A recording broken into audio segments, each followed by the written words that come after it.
మా ఇంటి పక్కన పెట్టారు వెంచర్, మా బండి అయింది పంచర్.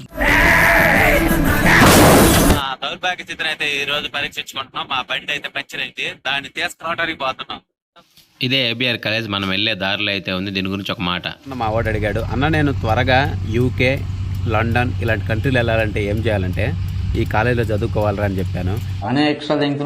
కనిగిరి చుట్టుపక్కల ఉన్నటువంటి ఏకైక కాలేజీ ఇదే, ద ఏబిఆర్ కాలేజ్. ఇక్కడ నుంచి చూస్తున్నారు కదా, మొన్న మా ఊరు దగ్గర రైల్వే స్టేషన్ పడుతుంది కనిగిరిది అని చెప్పేసి, దాని పనులు అయితే ఇక్కడ చింతలపాలెం దగ్గర కూడా జరుగుతున్నాయి. అసలు ఇక్కడ బండి ఎందుకు ఉందిరా ఎదవా అంటే, ఈ బండిని అయితే మేము మొన్న పొలం పని చెప్పించాను కదా కంది చెట్టుది, దానికోసం అయితే వచ్చాము. అప్పుడైతే పంచర్ అయిపోయింది. సో అక్కడ నుంచి మేము ఏం చేసామంటే, ఇది మాకు తెలిసిన గ్రానైట్ అయితే ఇక్కడ వదిలేసాము. ఇప్పుడైతే మేము గాలి కొట్టేస్తున్నాం, గాలి ఉంటే ఎత్తపోదామని కొట్టి కనిగిరి తీసుకెళ్ళిపోయి పంచర్ వేయించుకొని తీసుకెళ్ళిపోదాం ఇంటికి. బైక్ గాలి ఉండదు అనుకున్నాం, కానీ గాలి ఉన్నది. గాలిగా ఉండకపోయి ఉంటే పెద్ద సావు వచ్చేది మాకు. ఎందుకంటే మొత్తం గాను వడ తీసుకొని మళ్ళీ పోయి పంచర్ వేయించుకొని మళ్ళీ వచ్చి బిగించుకోవాల్సి వచ్చేది.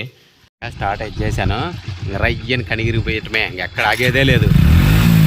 ఈడేది అరు ద రైడర్, యూట్యూబ్ ఛానల్ పేరు కూడా అదే అతనిది, మామూలుడు కాదు. సో ఇంకెట్లయితే ఓపెన్ చేసేసి చూసాము, ఒక పంచర్ అయితే పడింది. ఇంకా అది వేయించుకొని అయితే ఇంటికి వెళ్ళి